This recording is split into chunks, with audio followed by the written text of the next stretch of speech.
Dia Internacional da Mulher.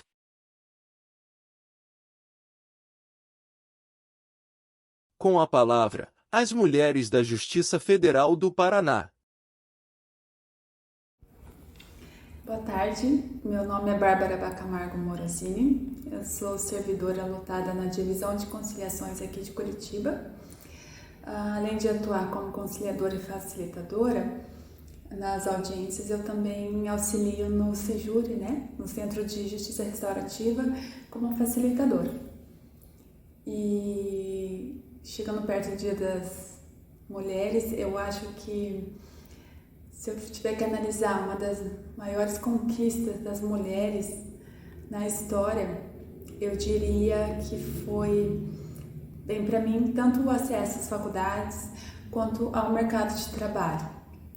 Porque eu acho que não só as mulheres, mas qualquer ser humano, se ele não tiver sua independência financeira, seu autossustento, ele acaba não tendo liberdade. Se depender dos outros, acaba cerceando um pouco a sua liberdade, E para as mulheres isso, infelizmente, veio muito tarde. Mas, não obstante, elas com todo o seu ímpeto e com sua vontade, seu desejo de estudar, melhorar e receber tudo que tinha direito, hoje em dia, pelo que eu soube, elas têm mais diplomas do que os homens, nada contra os homens, e sustentam muito mais lares no Brasil do que os homens. Então, fizemos por onde.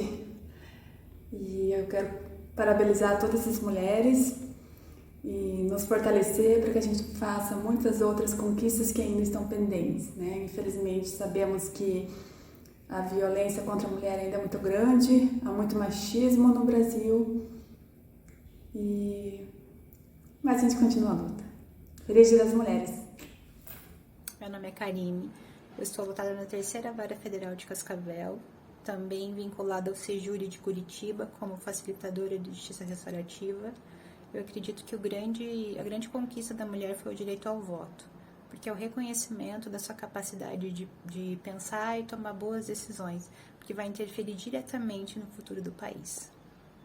Eu sou servidora da 7ª Vara em Curitiba e pensando aqui na luta das mulheres pela igualdade, eu acredito que seja bem difícil elencar qual direito conquistado seja de maior relevância, maior importância, porque todo o direito é fundamental nessa busca, Mas, sem dúvida, a educação e o trabalho são os pontos básicos. Então, pensando sobre esse enfoque, o Estatuto da Mulher Casada, eu acredito que seja um marco legal que merece a lembrança, porque já de 62 garantiu o direito às mulheres ao trabalho, independente da autorização do marido, assim como a permanência com a guarda dos filhos, numa eventual separação, e ainda o direito à herança também ser mantido.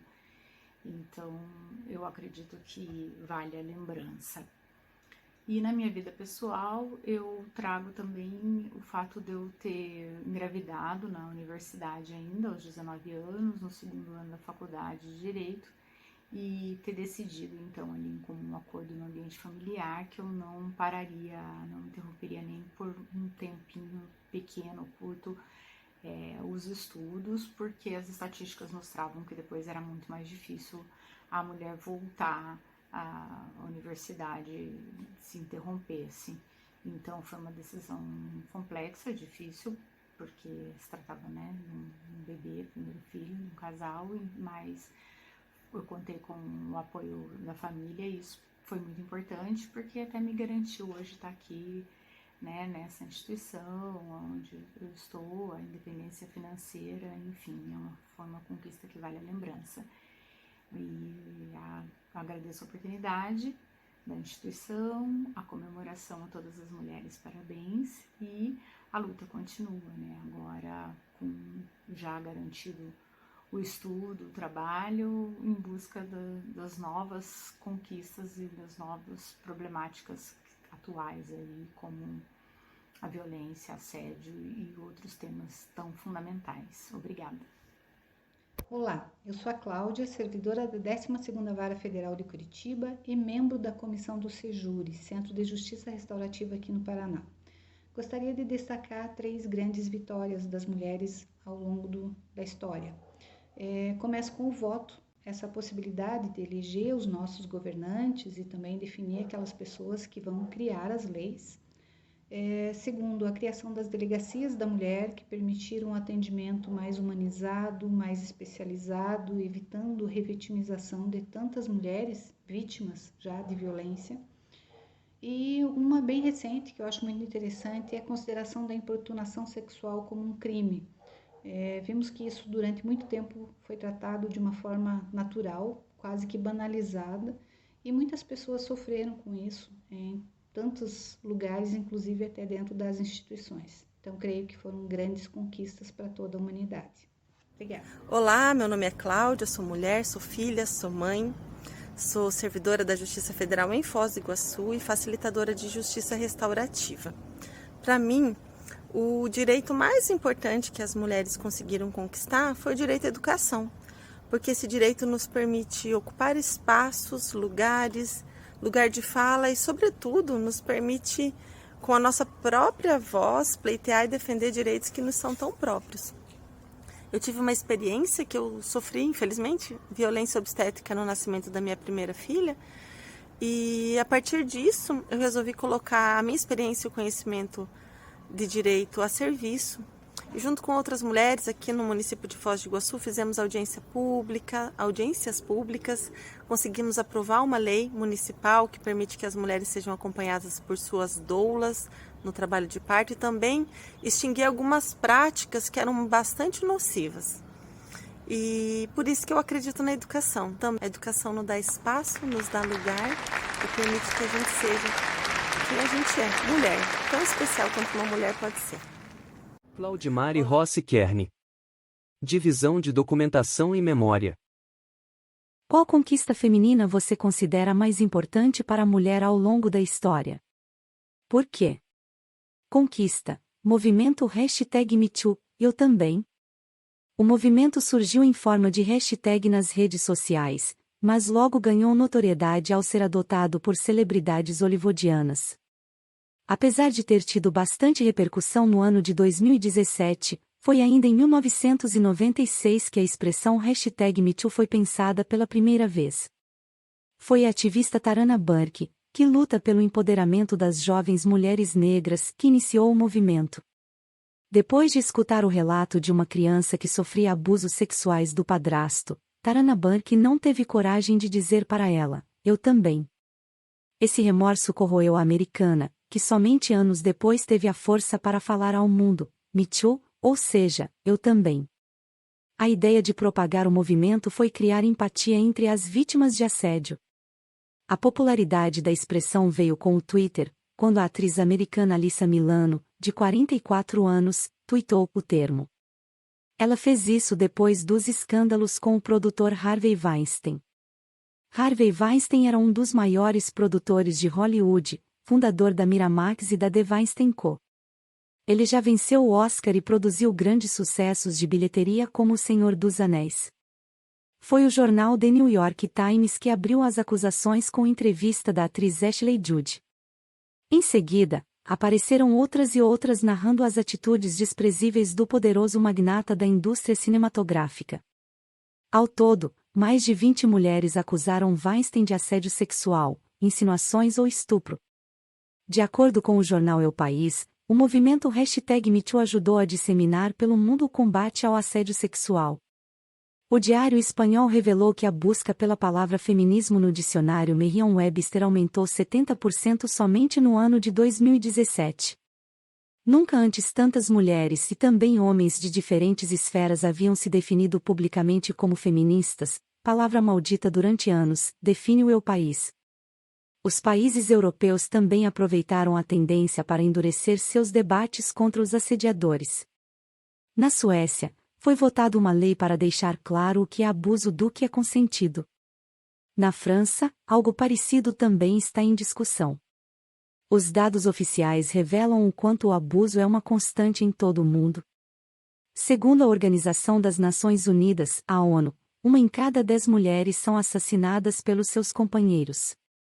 O absurdo prossegue. uma em cada 14 mulheres já sofreu algum abuso sexual, segundo a Organização Mundial da Saúde, a OMS. O movimento #MeToo também aflora outras questões relacionadas ao sexismo, cujas mulheres também são vítimas. Logo, ele se espalhou também na defesa de outras causas feministas. Já que não é segredo nenhum que as mulheres ganham menos que os homens para exercer as mesmas funções. Somente na Europa, são 16,3% a menos, percentual muito semelhante ao do Brasil, 16%, e Estados Unidos. Além disso, mulheres ocupam somente 20% dos cargos de alto executivo do Brasil, na Europa são 25%. O movimento que aflorou nos bastidores dos estúdios de Hollywood tem uma importância gigante para as mulheres que trabalham na indústria do entretenimento, mas também para os outros setores. Prova disso é que a ginasta americana MC Kyla Maroney, campeã olímpica em Londres, 2012, também usou a hashtag para denunciar o abuso que sofreu dentro do mundo esportivo. Esse foi o pontapé inicial para demonstrar que o movimento #MeToo vai além do universo do entretenimento, mas pode atingir pessoas de outras áreas, até mesmo aqueles que não têm notoriedade da mídia. Por quê? A questão do assédio ganhou os noticiários, capas de revistas, destaque nos jornais e passou a fazer parte de debates em escolas, universidades, centro de convivência e invadiu até mesmo as reuniões familiares. Outro lado positivo do movimento é que ele também foi adotado por homens, demonstrando a preocupação do universo masculino com o respeito e igualdade de tratamento entre os sexos. Há alguns que defendem que o #MeToo não passa de um modismo, mas há aqueles que acreditam que o movimento, mesmo que não perdure, já cumpriu um papel muito importante no combate ao assédio e abuso sexual contra as mulheres. Minha experiência vivida enquanto mulher e o que ela contribuiu para fortalecer a igualdade de gênero na sociedade. Minha maior, e melhor, experiência vivida como mulher foi a maternidade, com a adoção de 2 crianças. Mesmo não tendo a vontade de ser mãe, não relutei em aceitar o desafio. Valeu a pena. Olá, eu sou a Daniela, diretora administrativa na gestão 2021-2023, originalmente lotada na Turma Recursal do Paraná. E para mim um avanço importante é a conquista dos direitos políticos pelas mulheres, tanto o direito ao voto, quanto de ocupar espaços de poder. Por uma questão de representatividade, sobretudo, né? Nós somos 50% da população, em média, e me parece importante que a composição dos espaços de poder reflita isso, né? Que é importante que as mulheres participem na formulação de políticas públicas, na tomada de decisões que nos afetam diretamente. Quanto à experiência pessoal, uma delas evidentemente é estar aqui hoje na direção administrativa, mas eu falaria também da ocupação de outros espaços cotidianos que nem sempre a gente consegue ocupar com tranquilidade, né? Então, eu sempre gostei muito de viajar sozinha para lugares que eu não conheço, com uma cultura diferente, né? Então, eu viajei já sozinha para o Irã, para a Palestina, para a Índia, e me instiga muito ir para esses lugares e sobretudo, conversar com outras mulheres e perguntar quais são os teus sonhos, né? Como é que você consegue, dentro desse contexto aqui, da sua cultura, o que você faz para ir atrás dos seus sonhos? Como é que você consegue? Quais são as brechas que vocês encontram para ir atrás dos seus sonhos? Isso é algo que me instiga muito. E eu sempre tenho essa confirmação de como as mulheres são fortes. E quando eu chego num lugar, por exemplo, como o Irã, sem conhecer nada, conhecer muito pouco, né, da cultura, sem conhecer o idioma, sem saber direito como é que eu pego um ônibus, como é que eu faço as coisas,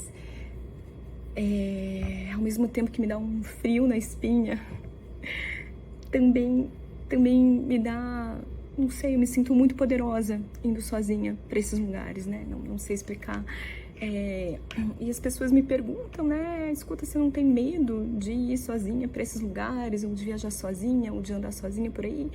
E sim, em alguns momentos, em alguns lugares, eu sinto medo, mas eu acho que é ocupando os espaços que a gente conquista os espaços, né? Não só os espaços de poder, mas às vezes espaços banais, como a rua, por exemplo. Acho que é isso. Olá, eu sou Fabiana, eu estou lotada na 4ª Vara de Curitiba. Então, sobre a questão de qual seria a maior conquista, né, das mulheres ao longo da história, na minha opinião, no Brasil, foi a Constituição de 1988, que colocou em pé de igualdade o homem e a mulher em direitos e obrigações. Abraço. Fabiana Estela Pereira de Araújo. Divisão de Apoio e Desenvolvimento Humano. Seção de Apoio Jurídico. Olá pessoal, aqui é a Fábio do Apoio Jurídico da DADH. E eu achei super legal essa iniciativa da Divisão de Documentação e Memória para celebrar o Dia da Mulher. E resolvi participar. Então, são tantas conquistas femininas ao longo da história que fica até difícil escolher. Mas ao invés de uma conquista, eu vou citar uma inventora feminina que me chamou a atenção. É a Hedy Lamarr, atriz e inventora austríaca naturalizada americana, que inventou a base para a comunicação Wi-Fi. Graças à grande sacada de Lamarr e ao desenvolvimento dessa tecnologia, hoje podemos realizar o teletrabalho de qualquer lugar do Brasil ou do mundo via Wi-Fi. Não é incrível? E agora eu vou contar uma história para vocês. Eu não me considero feminista, muito menos machista. Eu acredito que eu seja humanista, sempre pelo ser humano. Mas vivi uma situação no passado que acredito que fortaleceu a igualdade de gênero. Então, sobre a minha história, foi durante a faculdade. Um professor de direito, antes de começar a aula, costumava perder vários minutos fazendo piadas sem graça, sempre inferiorizando as mulheres. Numa dessas ocasiões, ele disse em tom de deboche que as meninas da turma deveriam estar em casa, pilotando o fogão e molhando a barriga na pia. Mas dessa vez eu não me calei. Levantei e manifestei desaprovação sobre os comentários que ele vinha fazendo. Saí da sala e bati a porta. Em seguida, para minha surpresa, saíram também todas as meninas da sala. Foi uma pequena revolução e os deboches acabaram. Na verdade, foi uma atitude coletiva que fortaleceu a igualdade de gênero dentro da sala de aula. Na semana seguinte, o professor, arrependido com a repercussão das piadas e eventuais consequências, me ofereceu um estágio no escritório de advocacia dele. Mas óbvio que eu não aceitei e falei que iria estagiar em um lugar muito melhor que havia me chamado, a JFPR. E comecei como estagiária na Justiça Federal e hoje sou servidora. E aproveito a oportunidade para desejar um feliz Dia da Mulher para todas as mulheres da JFPR e também para todos os homens que valorizam as mulheres da sua vida. Um grande abraço. Olá, meu nome é Jordana, eu sou servidora na 6ª Vara Federal de Maringá e também facilitadora de Justiça Restaurativa.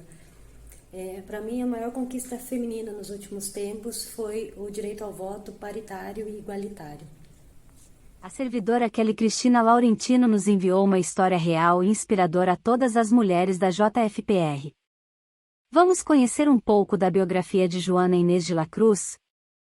Joana nasceu em 1651, na chamada Nova Espanha, na época constituída pelo México, Índias Ocidentais e América Central, em uma sociedade muito intolerante.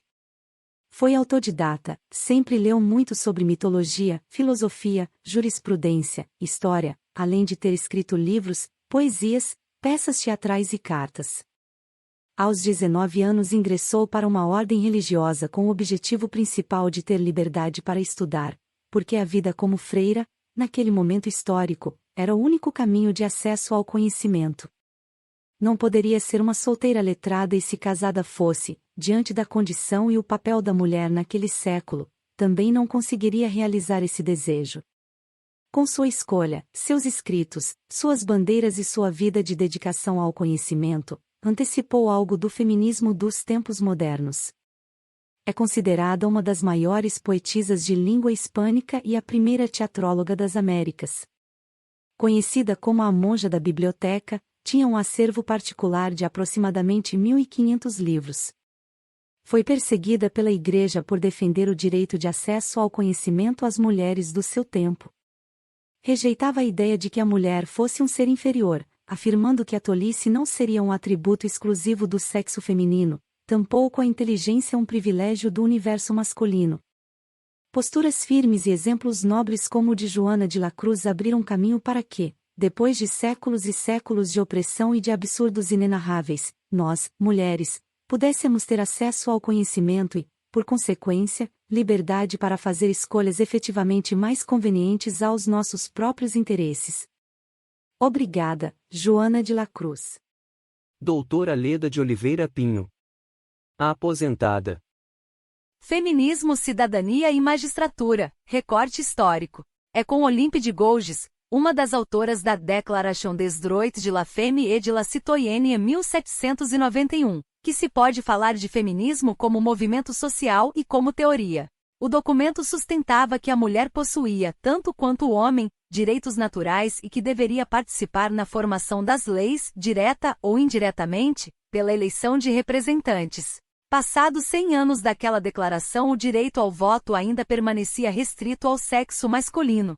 Em 1893, a Nova Zelândia foi o primeiro país a consentir o sufrágio feminino. No Brasil, a permissão legal chegou em 1926, no Rio Grande do Norte, mas só com o Código Eleitoral Brasileiro de 1932 o exercício da cidadania da mulher brasileira alcançou extensão nacional. Aqui, mesmo com a capacidade eleitoral ativa e passiva asseguradas, a reserva de poder ao homem, pela imposição de restrições legais às mulheres, especialmente no âmbito profissional, só se deu passo com o Estatuto Jurídico da Mulher Casada de 1962. No âmbito da magistratura, 3 momentos históricos devem ser destacados para homenagearmos a determinação e o pioneirismo das gigantes que nos precederam. Em 1939 foi nomeada no Ceará a primeira juíza no Brasil, Auri Moura Costa. Promovida a juíza de direito de segunda entrância em 1948, a terceira em 1953 e para a quarta em 1958. Chegou ao cargo de desembargadora do Tribunal de Justiça do Estado do Ceará em 1968. Deixou um importante legado no campo dos direitos humanos, em especial nas áreas penal, penitenciária e de proteção aos menores. Em 1954, Tereza Grisolha Tanga assumiu o cargo de juíza substituta em Criciúma SC e em 1975 foi a primeira desembargadora do Tribunal de Justiça de Santa Catarina. O relato das batalhas que enfrentou para sua formação acadêmica e sua candidatura à magistratura é inspirador. Em 1967, com a reinstalação da Justiça Federal, Maria Rita Soares de Andrade foi designada para a 4ª Vara da Seção Judiciária do Estado da Guanabara. Era a única mulher entre os 71 juízes federais nomeados. Graduada em 1926, teve uma trajetória de pioneirismo e de atuação pela igualdade e justiça, tendo sido a primeira mulher a integrar o Conselho Federal da Ordem dos Advogados do Brasil. Ter feito parte da primeira composição da Comissão AJUF Mulheres, em 2017, foi a experiência pessoal mais marcante que vivi no âmbito da atuação prática do feminismo humanista. O sentimento de realização pelos resultados obtidos, ainda que tenha plena consciência de que há muito por fazer, renova o ânimo em continuar na busca pela realização plena da dignidade da pessoa humana, valor fonte, da igualdade, valor meio, e da justiça, valor fim, da mulher. Michele Bart Rocha Ferrari. Primeira Vara Federal de Campo Mourão. O dia 8 de março marca um histórico de lutas pelos direitos das mulheres. Gostaria de falar sobre o acesso ao ensino superior, afinal, foi ele que me trouxe até a Justiça Federal, como servidora. Sou bacharel em Direito, formada pela Universidade Estadual de Maringá desde 2005. Ingressei nos quadros da Justiça Federal do Paraná em abril de 2014, no cargo de analista judiciário. Se o acesso da mulher ao ensino regular já for uma árdua conquista, o ingresso da mulher no ensino superior foi também mais uma luta a ser vencida pelas mulheres. As universidades foram criadas por volta do século XIII, mas apenas homens podiam ingressar no ensino superior. No Brasil, as mulheres passaram a ter direito de ingressar em uma universidade por meio do Decreto-Lei nº 7.247 de 1879. A primeira mulher brasileira a possuir um diploma de ensino superior foi Maria Augusta Generoso Estrela, que se graduou em medicina no ano de 1882, porém nos Estados Unidos, não no Brasil. Desta forma, em 1887, Rita Lobato Velho Lopes, de 1867 a 1954, se torna a primeira mulher a se graduar no país na Faculdade de Medicina da Bahia, embora tenha iniciado seus estudos na Faculdade de Medicina do Rio de Janeiro. Com a grande expansão que ocorreu na universidade no ano de 1970 é que as mulheres realmente começam a fazer parte de uma forma bem expressiva no ensino universitário no Brasil. No mundo todo, muitas mulheres fizeram grandes feitos, mas, ainda assim, prevalece a invisibilidade delas. Fernanda de Negri, pesquisadora do Centro de Pesquisa em Ciência, Tecnologia e Sociedade do IPEA, faz uma reflexão sobre a visibilidade das mulheres na ciência e o desafio de aumentar sua representatividade em diferentes áreas do conhecimento no Brasil. Apesar de serem a maioria das pessoas com doutorado em diversas áreas, as mulheres brasileiras não estão tão bem representadas nos níveis mais altos da carreira.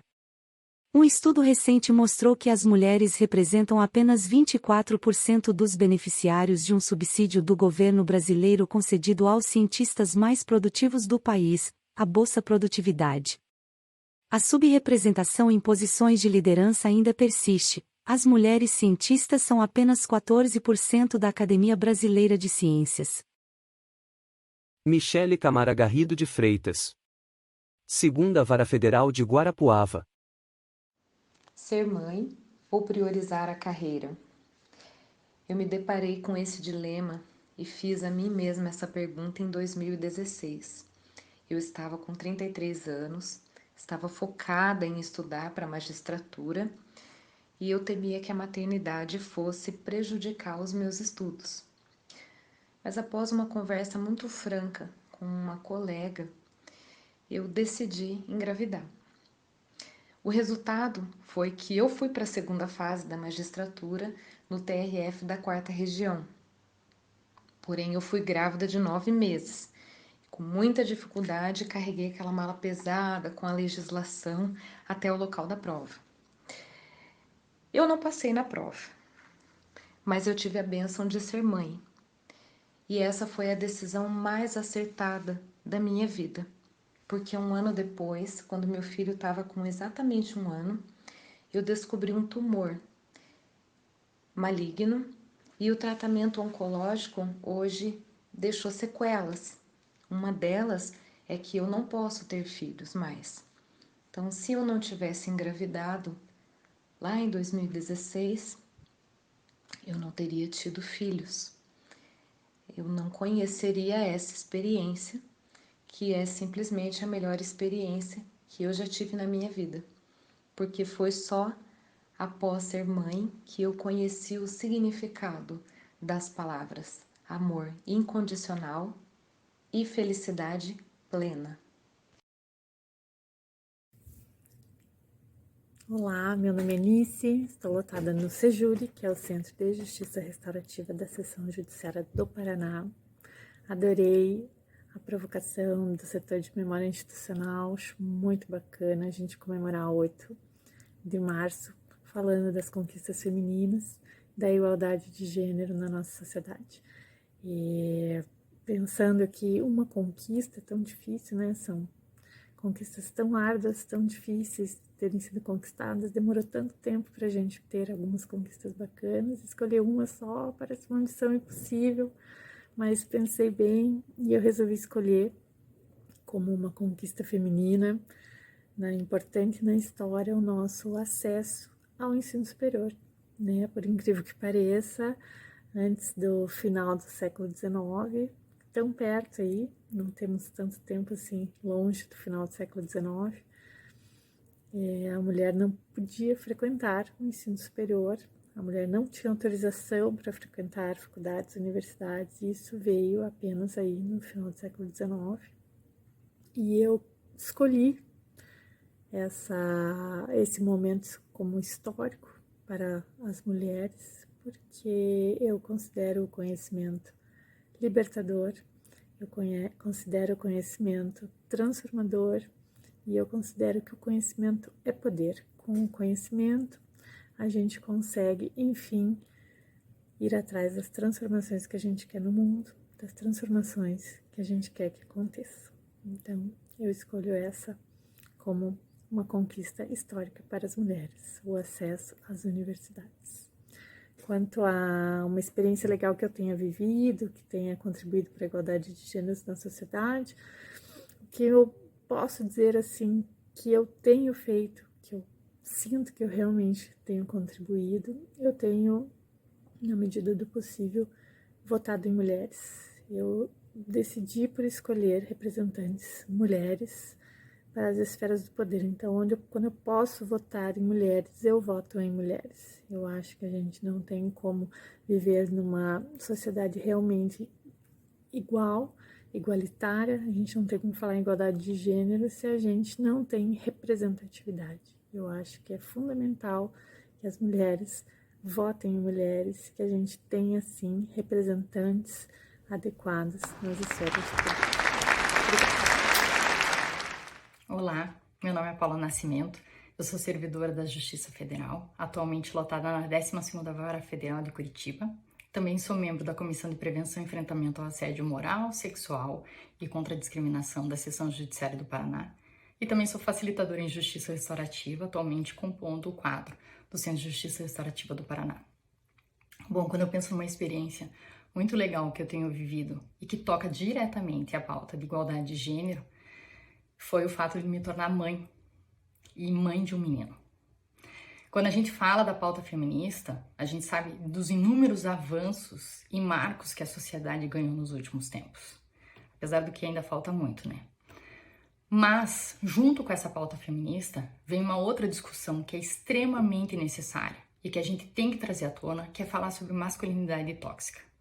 Fico perguntando quantos homens que provavelmente nos assistem foram criados num ambiente familiar e social em que o homem, para ter valor, tinha que ser um homem que batia, tinha que ser um homem provedor, tinha que ser um homem que engolia o choro. E quantos desses homens, inclusive vocês que nos assistem, já passaram por momentos na vida em que tiveram dificuldades e que não souberam identificar o que sentem? Quantos conseguiram ligar para um amigo chorando, pedindo ajuda? Será que é essa sociedade que a gente quer criar? Será que é essa sociedade em que um homem não consegue pedir ajuda ou identificar o que ele está sentindo e que só gera mais violência para outros homens e outras mulheres? Então, todos os dias, eu tenho uma preocupação muito grande para que meu filho tenha consciência de que ele pode brincar com o brinquedo que ele quiser, que ele pode usar a cor que ele quiser, porque não é a cor nem o brinquedo que vai definir quem ele é. Esses estereótipos foram implantados por uma sociedade machista, patriarcal e misógina. E a gente precisa quebrar com esse ciclo, porque esse ciclo só gera mais violência. E não é bom nem para as mulheres e nem para os homens. Então, para que ele saiba que ele pode sim chorar, que ele pode sim falar sobre os sentimentos com a família e com os amigos, e que tá tudo bem, e que isso não faz dele mais ou menos homem, assim como não faz de mim mais ou menos mulher, mas faz de nós dois humanos. Sabrine de Pisclivics e Conciane Vieira. Divisão de Gestão de Pessoal. Seção de Pagamento de Pessoal. Muitas foram as conquistas para que o tornar-se mulher fosse diferente ao longo da história. Com reivindicações, conseguimos o acesso às faculdades e hoje somos maioria nos cursos de graduação. No nosso universo de trabalho, a proporção entre homens e mulheres é mais harmônica, e acredito que isso se deve à forma de ingresso por concurso público. Mas sempre penso, e se a vaga pretendida necessitar de mais tempo de dedicação? Será que essa proporção se mantém?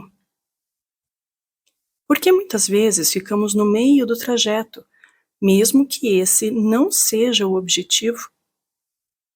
Na maioria das vezes, a resposta que concluo está relacionada ao tornar-se mulher. O que se esperava ou talvez ainda se espere de uma mulher. Mas esse tornar-se está mudando. Estamos em processo, em movimento. Seguimos e avançamos. E é exatamente por essa dinamicidade que não consigo escolher uma conquista feminina para ser a mais importante. Todas foram peças para conseguirmos mudar esse tornar-se mulher. Algo que me felicita é que, hoje, fazemos parte da reivindicação, mas também e sobretudo somos parte da deliberação, da decisão, da voz que constrói a história. Recentemente recebi um convite e quero compartilhar com vocês. Ingressei em 2006 na Justiça Federal do Paraná e durante esse tempo estive apenas 1 ano fora da folha de pagamento.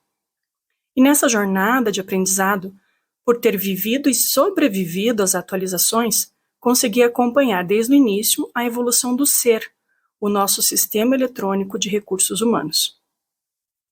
É gratificante dizer que o Paraná foi escolhido como a primeira seccional da 4ª região para a implantação do módulo de folha de pagamento do SER, o chamado CIPAG. E mais gratificante para mim é ter sido convidada, junto com a colega Ariane, para ir ao Conselho da Justiça Federal, que decidiu por utilizar o SER como sistema nacional, para participarmos da implantação do CIPAG e instrução dos colegas de folha de pagamento. Daqui a alguns anos, quando o SER estiver implantado em todas as regiões do Judiciário Federal, poderei dizer que, no início do projeto nacional, 2 mulheres do Paraná foram convidadas para acompanhar a implantação e instruir sobre o módulo de folha de pagamento. E eu fui uma delas.